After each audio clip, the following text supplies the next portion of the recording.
Check, beer check. Hello, hello, hello. Welcome back to the NoBS podcast. We're talking about fighting with my family of friends. And we're former wrestling fans. Yes. And big movie fans. Not me so much. More of a movie fan. Yeah.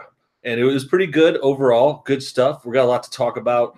Other stuff going on too. We might get to some Oscars chatter and maybe talk about our hopes and dreams and ambitions, whatever.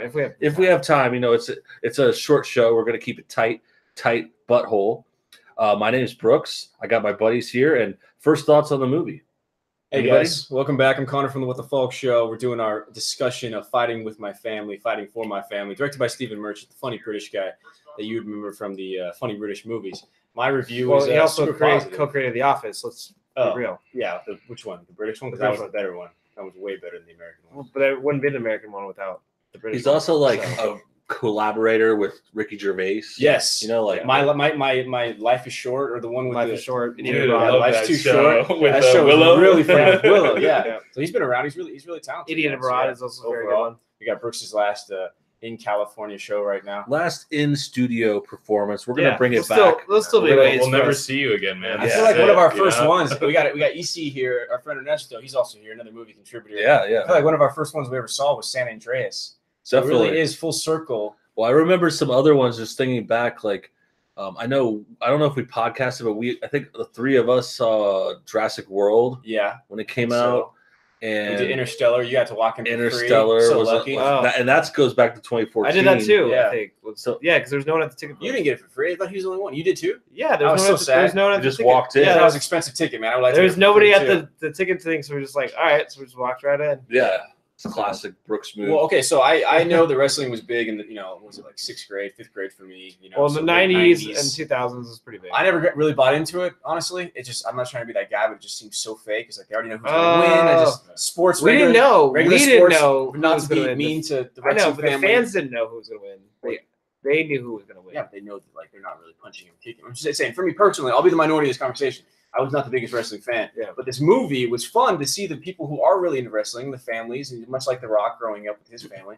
And it was interesting. So I think the good thing about this is that it's going to open up to audiences who aren't bred and born wrestling fans, which is going to need to do to be successful. Yeah. So far on that, it was a success, I think. It was good. Yeah. And I think it goes past that. I think if you appreciate wrestling or have that in your background or something you liked, you'll like it more, of course. But I think anyone could kind of go for it. It just kind of, it's not totally it's a committed feel to wrestling. Good movie. Yeah. If you like British accents, you'll like this movie. A lot of British accents. A lot of Wanka, You said at one point, you're like, man, they need subtitles for this conversation. He's like, put a bump on the knobby there, and then chicken, you skin the chicken and put a little sauce on the side saw. And I'm just like, what is he talking about? The more confused you are, I feel like the more funny it is. Yeah, exactly. Just start laughing, and everyone's like, oh, these guys know what they're talking about. It was getting laughs, too. The whole theater was laughing. We were certainly pretty loud. Yeah, it was a good crowd and good humor. Definitely a lot of British influence. Yeah. Specifically, I mean, like we mentioned, Stephen Merchant was the director behind it, the writer as well. And then also, obviously, the story, half of it's in Britain. Yeah. And it's this wrestler coming out of Britain. You got Cersei playing the mom. She was born in Britain. British. Yeah. You got a Simon Pegg lookalike playing the brother. You got Nick Frost. Zodiac Zachary. You got Nick Frost, obviously, taking care of his clone friend of Simon Pegg that he was dealing with. That guy looks a lot like Simon Pegg. Watch that movie. Looks like a Simon Pegg on steroids. A young, bro-ish Simon Pegg plays the brother in this movie. And then I thought going into it, because I got misinformed to one of the people at this table, actually, that the actress playing the wrestler was the wrestler in real life. So I was waiting for video footage of her. I even asked her to watch it. I was like, so do you remember when she won her title? Was she blonde? Was she brunette? Because there's certain storylines that coincide with that. I've already retired to find my point of wrestling. Even though the fact that the lead actress was not the actual wrestler, she was really good. Yeah. Right? Yeah, I liked the cast from the beginning. The girl held it together. Her brother was fine. Well, we can say who the actual star of the movie was. Vince Vaughn. Yeah, actually, that's true. Totally. At first, I forgot he was in it. I know he's in the trailer, but I forgot about that. And then in the movie, throughout it, he of course did a great job. I'm a fan. I think we're a fan of him in other stuff. But he was in it more than I thought he would be too. He did great. He was in half the movie. He was just doing his perfect one-liners. Well, he had a few scenes. That one in particular at a gas station, which you'll watch when you see it. And I was like, wow, this might be the best Vince Vaughn acting I've ever seen. It was real moment. And we have a cat sponsor here, Callie the cat, the Calico cat. She likes to play with things, so you might hear that. So we are a cat-friendly podcast as well as entertainment and films. Ernesto, what was your experience with wrestling like when you were a kid? Did you jump in on that? I had a buddy in Vegas who loved wrestling, man. Every time I would go over, he'd be watching like all the WrestleManias, but my parents never liked it, so I never really watched it. And I guess, what did you guys find out? Like wrestling was fake, you know? It's kind of like when you find out about Santa. Well, see, my brother and I never. What do you mean? My brother and I never knew at first because we would just do the actual wrestling moves, and so we'd actually really would hurt ourselves when we were doing the moves. And then I think it was like 6th, 7th grade when I realized like, oh wait, this is actually staged. Well, as far as this table, you at Miguel at MigNugget31 on Twitter if you want to find him out. I'm at my WTF show. Obviously, all you know, no bullshit is all over YouTube and social media as well. We got Ernesto. He likes to be mysterious because he's got a lot of good opinions he doesn't want you to always know about. Well, how many followers is Miguel up to now? Like 3? I have like 13 he followers. Just doesn't try. That's on him. He's got to put it out there and actually attach it. But Miguel, so you actually have the biggest expertise and point of view on this. So like all the stuff that was happening, the WrestleMania and all the different wrestlers, you knew everyone, right? Well, I mean, I knew, at a certain point, like the 2000s and beyond is probably where I stopped really watching it. Okay. Because that's when I think it did. Because it's funny, the era that I really liked, it was called the Attitude Era, which is actually like the more aggressive and those like the darker tones, and that's kind of what I mean, because I grew up with the 80s, Hulk Hogan, Andre the Giant, like all those cool. You grew up in the 80s? No, I just like with that that style of wrestling. 3 years. I'm saying with that style of wrestling, it was a lot more fun and like kind of zany and it's like theatrical, more colorful, and colorful outfits. Yeah, exactly. It's like they bumped, and then the 90s made it a little more darker, and then with the 2000s, they kind of made it more family friendly. And I know I kind of just lost my edge with that a little bit, but especially when The Rock left, like that was really big. He was a big influence for me. He still does it though, right? Isn't he still in tournaments and stuff? Well, he'll show up every once in a while. Still gets paid. Like appearance. I think he does appearances. I mean, he wrestled, I think, John Cena recently. Like, that was a big deal because John Cena was like the new guy in WWE. And he was in the movie too. Like, obviously, anyone that's familiar, like Rock is in it. Yeah. I think he does a good job. It's more like a cameo, like extra role. But when he's there, it's really good. Especially like there's a few moments. One that you mentioned with Vince Vaughn was kind of touching. Totally. And I think that The Rock had that kind of moment too. Yeah. Where he was like, he had some humor and then all of a sudden he's like driving it home. And that's another thing too. Like I'll say overall, there was like a good vibe for this movie. Like I was like towards the end, you want her to win. You want them to do well. You feel good for the family. Yeah. You feel for all the characters. Like it was well put together. Yeah, montages, you had, high pressure moments. You had family that you cared about. It was like the opposite of what Creed 2 did. Just in case anyone's hating on Creed 2. Go and watch Fighting with Your Family over Creed 2. Creed 2 is not that terrible movie. No Bullshit 2 live stream. I feel like, you're going to rewatch Creed 2 the second time around. You're like, you know what? I don't hate it as much because it's like the hype. We recently released that review, right? With the three of us, we talked about that. And I said, this, and this wasn't a fan. They missed all the marks, but it was extremely hard competition that I had to live up to. Yeah. Okay. So that's very hard. It's Even true. Rocky 5 has really cool moments. Okay. Well, I'll say Creed 2 is better than Rocky 5. Okay, I know. But this isn't a Creed 2 podcast. Fight with Family podcast. We're fighting with our family right now. You brought Creed 2 up. I know. Yeah. So you opened up the floodgate, bro. I'm trying to close the floodgate that I opened. Brooks, what else? But it is fair. I mean, I could see it now that I think about it. It's like, okay, it's fighting movies. Yeah. So you got that going on. Thanks, bro. Thank you. And rings, wrestling. Yeah, that's what I mean. It's like there's a fight to it. But like, obviously Creed is more like classy, more serious, more like physical. This one is comedy. Yeah. Fighting with their family is, I think, comedy first. Yeah. And it's like that heartfelt comedy. Yeah. I think the strength of the movie is it really kind of shows you that behind the scenes of like what it takes to be a wrestler, the dedication and kind of all the sacrifice. And then like she's building up, right? You're building up that character. Whereas the wrestler with Mickey Rourke, dude, I love that movie. It's such a good movie. And it illustrates like the downfall of a wrestler, where this is more of the uplifting. Yeah. Well, it's a rise too. Cause I mean, she goes from like wrestling in a random shitty place in Britain to like all the way. Burger. Yeah, like Rosh. I don't know what they call their shit. The brother is the one who kind of has the Mickey Rourke life ahead of him if he keeps it up, Yeah. So. And they do have, and I do agree with the training part and the behind the scenes, and then also just like this one's coming from like the real wrestling kids. Like it's like you see them have this dream all the way from their little kids. and it goes all the way to the top. Like, I mean, no spoilers, but it's just like, yeah. Well, it's funny you guys are saying, like, when I was a kid, kids in my neighborhood, we'd all get together and we'd wrestle. We'd have wrestling matches. We'd have like the belts made. We would make our own rings and stuff like that. Yeah, and that was a big deal. So I mean, I like how they came from that angle and like they showed like how these people truly cared about that community. What was your wrestler name? The Cat. Oh, that's terrible. I feel like it's the Cat. Okay, that's just what I went with. Is it because exactly? You never saw it coming. I was always marking my territory. Marking your territory. I was always marking my territory. Oh my god. Yeah.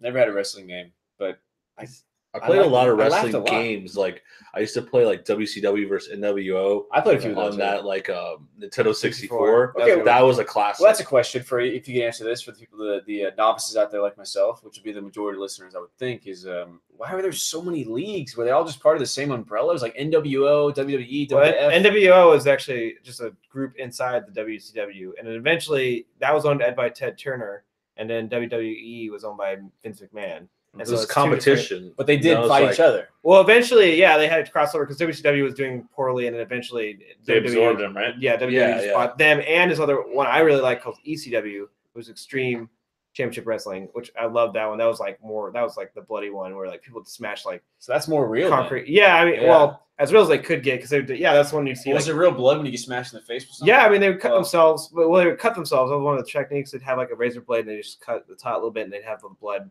just kind of going. But in ECW, man, they like would hit people with like kendo sticks and break that shit over people. Those are heavy bamboo. Yeah. And like they would slam on tacks and throw them through concrete blocks. So it was pretty intense. There's a lot of there's different channels. It was on different channels of TV. Like and times it was bigger. Like there's competition. Yeah. You know. Well, it's funny because WWE and WCW had a Monday night. They both had competing Monday night programs. And eventually you just see it. WWE just had the better talent. They did. They had people like The Rock and Steve Austin, like they really carried that franchise, like and them into which is weird because I used to always like the WCW more. Like I was like Hulk Hogan and like all that side more. Hulk Hogan was WWE first, and then he went to WCW. Yeah. With Sting and all that. I feel like Hulk was the most. He's the one who I knew just because he ended up being in movies. Yeah, like mainstream movies. Like what was the first one? He was like the Rock. Yeah, Rocky 3. He was in that, and then he was in this movie where he became like a nanny. Yeah, I love that movie, dude. Yeah. Where he's driving a motorcycle at the end, and the kids. Christopher Lloyd is the dad. I rented that a lot at the local video Suburban Nanny. Yeah, actually, those are two different movies, I think. Or I'm not sure. No, Suburban Commando. One's Suburban Commando, and then there's Mr. Mom. Yes. Well, Mr. Mom was Mr. Mom's. No, not Mr. Mom. Mike Keaton. Yeah, there's Mr. one. Nanny. There's another one where he becomes a nanny. Yeah, he has like a pink tutu. He's like a spy. In the But that's not cover. Suburban Commando. But I can see why you confuse him because all his movies are just kind of. I'm saying Suburban Commando is the one that he's on the motorcycle. Yes. With Christopher Lloyd. Yes. And it's the nanny one that I don't even think I really ever watched that one. I saw that one too. That was also. They're separate movies though, right? Yeah. Okay. Because I was both neighborhood movies. So yeah, similar. And then he, had a recording. He got recorded saying some bad stuff, and But then he got recorded having crap at it. What was it? Wired? No, see that documentary on Hulu. It's really good. They dropped their sex tape. Yeah. Or this company dropped it, and then so he sued Gawker. I think. Gawker. Yeah. He shut him down. Right? $150 million and won. So Hulk's doing fine right Hulk's now. all right. Yeah, he's good. I wonder what happened to the son because I watched a few of the reality shows. And dude. The son and daughter, I feel so bad for. Yeah. Like, oof. I guess he was fighting with his family. That's what we get the show right Let's call the show. That's Show's over. Rating time. That was a high point. Do we want to do rating time? We get into Oscars. And, no, we'll do. We'll finish the movie. And then we can go to that. Then we'll break breaking news. Oscar. But I would say I give it. I don't know. It's like I want to say just like a 6. Our ratings are so. Boy, I have a out of 5. That's out of 10. And then I got. You can. I finally convinced you to come to the out of 10. You've been doing it flat. Actually, use a metric system. I like to do it by a color. How do they do it? In, I just like to. I don't want to do a number. It's just like I feel like this movie is a yellow. Ooh, okay. Like yellow. It's in the middle of the rainbow, so it's like could be good. It could be better. I say for Redbox or for using the AMC A-list or Movie Pass or a gift card, I give it like a 6.6. Family movie with some funny British moments, mostly in the first hour, and then kind of an underdog triumphant story, and then the ace in the hole, the wild card that kind of really brings it all together is Vince Vaughn, which I'm really proud he's doing well. Now it's not just taking Mel Gibson to get him work; he's actually getting work again. So 6.6 from myself. I think we'll get a 6.9. Cat, man. The cat. Can't catch the cat. Here to scratch you. Hey, man. Just watch out. Got 9 more lives left. Yeah, exactly. Can't get rid of this cat. I'm gonna give it a 6.9. Like, it was solid movie. Good watch. I mean, yeah, it's not one you have to see in the movie theater because it's like there isn't anything really of the grand scale that deserves the big screen, but it's still a great movie. It's very enjoyable, nice watch. I think you'll enjoy it. Yeah, I'm gonna go. I'll probably be the highest score. I'm gonna give it like a 7.5. Thought it was a good family film. If you want to take the girlfriend or wife out to a movie. That's what we're saying here. Whoa. Yeah, it's like it kind of reminds you of like childhood dreams and like. See, I always wanted to do podcasts when I was younger. And, so my dream has been fulfilled. Did it. We're like your Dwayne Johnson. Podcasting with my family. You're like the Stephen Merchant, and he's the Page. No family right now. Wrestling. You're gonna be a star. Okay, good movie. I think that's if you're interested, if you want a wrestling thing, you'll like it even more. If you want a comedy, I have a friend in the office who's like a huge wrestling fan. He's like was very excited. Comedy, family, and funny British jokes. Good shit. Like it. Good shit. Okay, good on that movie. What's next? Do we want to just go over some Oscar? Do we have any comments we want to check out? Yeah, we do have. We have a lot of comments. What's going on, comments? Okay, what's going on here? Nicolo's in the house. He said Nicolo's in the house. Who's this guy? He's a former guest. Hulk Hogan is Chris Hemsworth. I don't like it. I don't know, man. We'll see. I mean, is he gonna gain like 80 pounds, dude? He's gonna get the hot dog skin and he's gonna shave his head. Like, how much are we going here? Hot dog skin is true. He's gonna get that's true. He has that hot dog skin, man. He's gonna get the mustache. The Hulk Hogan like trademark is hot dog skin. As long as he does the leg drop, I'm excited. Shout out to King Heck and Chumpy Chicken, Mr. Crinkle, Lucas Johansson. Good. Thanks for tuning in, guys. Well, good. Have a great night. Read some questions here. I don't see any questions. There's no questions. Just comments. Someone says, "Are we?" I'm not sure where that's going. Mostly we are. Yeah. Good answer. That's it. Okay. If we got any questions, how are you guys today? Pretty good. It's evening. Well, okay, like we get the Oscars. Apparently there was like the important movies happened tonight, which I'm done with these award shows. They don't actually understand the pulse of the people. They got it's a popularity contest. It kind of Spider-Man won, so everything's cool. Yeah, Spider-Man was the best movie, basically nominated there in my mind. So overall, I'm just happy. I got to tell you, Black Panther was not a Best Picture worthy film. It just wasn't. Green Book even worthy of being in the I like to see Green Book. I hope that is. Let me ask you a question. Yeah. Okay. I feel like there's similar movies and what they go over in terms of race relations. And, it's so safe. Two opposite sides meeting in the middle, and everyone can appreciate that when they watch a movie like that. Universally, everyone wants to. No, it's a great movie. I think. Like, that's my question. Though. Is it better? Which did you enjoy more, Hidden Figures or Green Book? Green Book. Really? Okay. Hidden Figures is so. Hidden Figures was good, man. Kevin Costner. I like that movie. I mean, that movie was good too, and also has same but it's like not funny, like Green Book is like funny. Well, it's funny. Yeah. Well, there is a lot of like. Because it is the Farrelly brother. Driving Miss Daisy with dudes. And so it's Peter Farrelly, the guy that made Dumb and Dumber, Made Myself Irene, all that stuff. So there is a lot of humor into it, but it is very safe because when they do deal with the controversial issues like racism and stuff like that, and like some other issues that come up in the movie, they never go too deep where it's going to make you feel incredibly uncomfortable. Okay, it's only like, hey, I know this is wrong. Oh, cool, he's sticking up for him, or oh, this is it's going a good way. It makes you feel good inside. Okay, all right, this is like a good feeling. Like honestly, this is a very weak year of Oscar nominees.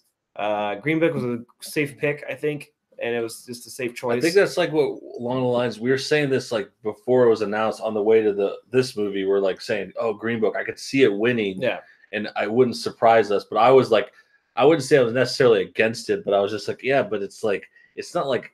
In my opinion, like a best movie of the year. It's just like a nice movie. Yeah. Maybe like a hard 7 out of 10. Yeah. Like it's good, but I don't know if it's on that. I walked out of the movie and I was like, I felt really good inside. I was like, this is just like a nice movie. It made me feel great. Like that's interesting you say that you like movies where it makes you feel good inside. Because we had a podcast about a few months ago where we watched this film called Bohemian Rhapsody. And I could have but I just said that. I'm talking now. It's my turn. I know. And you were very adamant that Bohemian Rhapsody would not win any awards, that the actor not win anything. I was very adamant that they would win awards because it's a very universal movie. People like it. And I even said that Rami Malek would probably get nominated. Do I think he was necessarily worthy? No, but I knew he'd get nominated, and you were so against it. So my question is, where did you go wrong? I didn't go wrong at all. The Academy just gave a softball. This was a softball year. That movie does not deserve. When half your movie is deciding how to like get the crowd involved with clapping or in a concert itself, and then giving the audience a misleading thing about him knowing whether he had AIDS at the time, which he didn't have AIDS at the time of the Live Aid concert. True. So that's a lie right there. But then 30 minutes is a concert. Like that's not an Oscar nominated movie. That's all the critical success has not swayed you one bit. There wasn't any critical success. There was the movie. I mean, the award shows. Is okay, but it was split. If you look at the critics opposed to the fans, fans liked it way more than the critics did. Critics ripped that one. Like it gave it some good review. It was like a 6 out of 10. Okay, so that's not an Oscar. Well, who won Best Actress again? It was the girl from The Favorite. Yeah, see, The Favorite. That's a great movie. I didn't see that. Did you see that one, Brooks? No, I didn't see that. I didn't watch The Favorite. Yeah, I love The Favorite. That was actually my dark horse for Best Picture. It's just a crazy. And that's the thing. I'm looking at the other nominees. Like we're saying, it's a low year. We're talking about the Best Picture award, guys. Oscars were tonight. Yeah, I could see it because it's like, okay, I'll just go through real quick. Bohemian, Favorite, Black Panther, Black Klansman, Green Book, Vice, A Star Is Born, Roma. Like where else would it go? You know, it's like I could see it going Bohemian. Yeah, but that would have been safe again too. I thought that was the safest pick. See, I think safe stupid. Like Vice really didn't deserve it. It was an all right movie, but like, yeah, I would say like Roma probably or Star Is Born was. I think it got overlooked because it was a remake. Did Star Is Born get anything? Do we know? I think it didn't. No, I think it's been Best kind of like largely Koran for like it was expected to. But here's the other thing I think we're kind of not commenting on yet is just like, okay, Green Book won because of the like race stuff. You know, it's like, and that's what it felt like to me. And I mentioned this earlier in another conversation. It's just like very much like that kind of like, oh, racism, like we're stopping racism, like that kind of like angle. Well, the political climate definitely set up for that to be successful. You know, it's like that's what they're going for. That's why it won, even though it's like maybe just an okay movie. It's like a low budget. I feel it's like Crash, man. It just was like, hey, this is like a safe movie. Let's just pick it. Yeah. Years from now, people will say, oh, was it really the best picture that year? I don't know, but the options. Yeah. Because Roma got Best Foreign, so I think that's why it didn't win Best Picture. And it's also just like from that angle, I feel like it's like, okay, the Academy's voting. They're like, yeah, let's vote for Green Book. We don't like racism either. Like let's end racism. We don't want to say we're racist and we don't vote for the movie. But that's the thing with Green Book. I thought that if you really wanted to go and get the Oscar, they should have dived deeper into the racism stuff. Like it doesn't ever. There's just like one scene that goes like a little far. So you wanted more racism with Green Book, and you wanted more AIDS stuff. Yeah. With, Bohemian Rhapsody. You have a very dark. Freddie Mercury is a huge LGBT community icon, and the fact that they didn't dive deeper into that psyche, and I left that movie asking way more questions than I went into that movie, and so like that's not a good movie to me if you have to want to know more. And also, I think it's worth noting, like this is a trend. We've seen this in the Oscars a lot, but if you go up to this, I'm looking at the things on my board, but.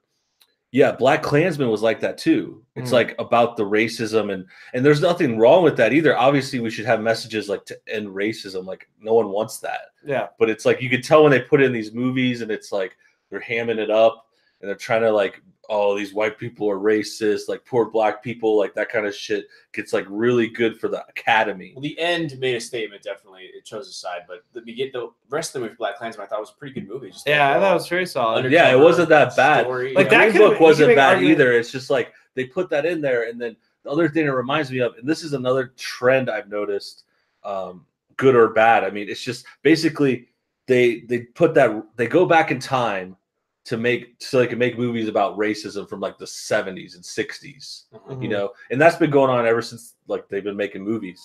But I'm just saying it's like it's really picking up because it's like, okay, the other part of that trend is they have to go back in time because there's not like that much racism if you made a movie about the present. No. Like you're not going to find that kind of hardcore racism. Too intense too. Yeah, unless it was like Trump's election. Yeah, or like you go to some other crazy part of a country or something like that. We just live in too PC of a culture now. You know, I mean, I work in education. I work at a high school, and you can't like kids nowadays. They can't make mistakes. Can't say anything wrong. So I mean, it's a digital era we live in. I mean, you can't do anything really. Honestly, like you have to live a straight edge because if you post it or if you're taking a picture of it, it's going to come back to haunt you. Like even bring back to the Oscars. Kevin Hart was fired from the Oscars because of insensitive tweets he tweeted 10 years ago when he was younger. That was his act, and that's what he made a lot of jokes against gay and lesbian people, but then But see, to me that's funny. Like to me, when we were growing up, like those jokes are funny. Like, I don't know why we have to like keep those jokes out of movies now. Well, because that's the thing with the comedians. Like that's their job is to push the envelope, to laugh at things that people are talking about, to make it funny. And the fact that he hasn't done anything like that in 10 years. So I'm saying we as a society, we can't forgive people for 10 years ago for what they did when we were younger. Like people are young. You make Same thing happens with James Gunn, right? James Gunn did tweets 10 years ago. Yeah. We're like and he even said he wasn't a comedian. Like they were just bad jokes. I mean, they were about like, pedophilia and stuff, which is never, I guess, good. But the fact that it was 10 years ago when he was still working for Troma before he got all these big movies, it's like you can't judge someone 10 years ago when a lot has happened in 10 years. Well, if we're all going to be on trial for having bad thoughts or saying things we regret or making mistakes, then we're all going to prison, and there's going to be no one in the streets to do anything. So the PCAC is getting and that's another part of this that I like, and that goes back to what the point I was making was, it is way different now, and that's why they can easily go to these movies in the past and like say, oh, that was terrible, that was racist. But it's like if you were in the past, like a lot of that would seem normal. Not that it's like okay. But it's like, okay, they're trying to, like, for example, the Black Klansman does that a lot, where it's like, oh, showing this stuff in the 70s and stuff. And I think the other part of that trend too, and I'll finish on this, is like, okay, the other thing they do in these movies, it's like a black and a white lead together. And it's like trying to show that contrast, like Green Book is like that pretty obviously right on the poster. Yeah. But Black Klansman's like that too, because Black Klansman's like the main black guy, and then he teams up with the guy from Star Wars. Yep. Kylo Ren. Yeah. Denzel's kid. And then the other movie that's doing that now, we saw the trailer tonight, and this is the last thing I'll say on it, is that what was that movie like with Taraji Henson? I don't remember the name of it. It's got Sam Rockwell. And it's like a KKK thing too. Yeah. So it's like that's just like Black Klansman. Like they keep trying to bring back this KKK. Get it? Racism's bad. Yeah, it's like every movie, every year there's got to be a KKK. To be honest, it's like since it's being brought up in the media and stuff, obviously they're going to jump on it and they're going to take advantage of that. So if people are still talking about it, they're going to pulls on people's heartstrings. Yeah, and I mean, racism still exists. It does. It's just like that's not going away. And with what's happening, it's like, hey, let's make money off of it. Hey, but watch movies and try to enjoy. Yeah, try to enjoy the people around you, and try not to be racist and mean to each other. And there we go. So overall, positive review here on the What the Falk Show of Fighting with My Family. Overall, kind of a divisive point of view, I think, in terms of the Oscars. I thought it was a pretty weak year. I also got to watch Green Book to really have my opinion on that. Watch all of them. You watch like 2 of those movies. I appreciate you guys being on right now. I'm going to go ahead and wrap off right now. We're going to go ahead and continue the No Bullshit live stream. Check us out soon. I'm going to release the Overlord podcast review. That should already be out. If it's not, it's coming out very, very soon. And we'll fucking talk soon. Be smart. Don't jaywalk. And don't drink too much water because you can pee a lot. Thanks.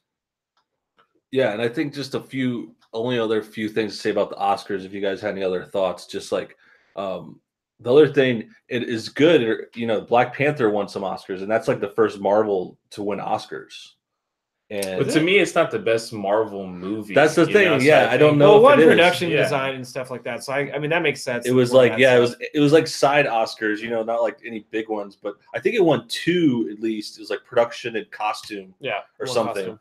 And that's cool, like because I mean it's not my favorite Marvel at all. When is there going to be like a Mexican main character? It's coming with Spider-Man. It's coming with Spider-Man. The next Spider-Man, Oscar Isaac. I mean that'll come soon. Well, I mean technically Spider-Man was Miles Morales. Miles Morales is technically Hispanic. Dominican. There you go. So burritos are good. Yeah. Well, to be honest, I mean there's not chips. There has been some in the comic world, but there just hasn't really been like a huge Oscar Isaac's character Miguel. I can't remember his last name right now. To Spider-Man 2099, like he's Latin, but like it's just there's just not a lot of Hispanic representation, which sucks. Well, what about the Ghost Rider? Isn't Ghost Rider Hispanic now? Well, right now, Robbie Reyes, and then that was on Shield, which is cool, but Shield isn't as big enough atmosphere. Sorry, like range for like as the other Marvel movies are. So like it's a smaller scale and a smaller audience, but we'll see. I mean, I'd like to see more. Time will tell. Time will tell. I think we got good thoughts out there. Good thoughts on the movie. What about Oscars. You, Brooks? Do you have thoughts about your time in LA and all the podcasts we've done? And what are you gonna miss the most? I think gun to your head. What are you gonna miss the most? I'm gonna miss the metaphorical guns to my head. I want to make sure you don't understand the stakes. That's why I would do that, to make sure the audience really got. It had to be done one more time. No, it was good overall. good shit, and I hope to do more. I think, like I said, what is the one thing you're happy you're not going to deal with anymore?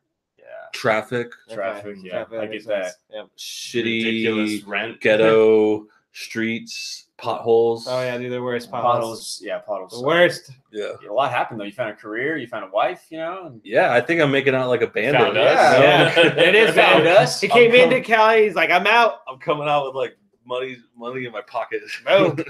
He beat the house. But yeah, thanks for tuning in, guys. Good show. Thank you guys for co-hosting, of course. Always. And we'll be back soon. We'll probably going to get something together for Captain Marvel. Yeah. Yes. So we'll plan something different. Bi-coastal. Yeah, we'll do a overseas internet podcast for that. So thanks for watching, guys. We'll see y'all next time. Bye, Nicola.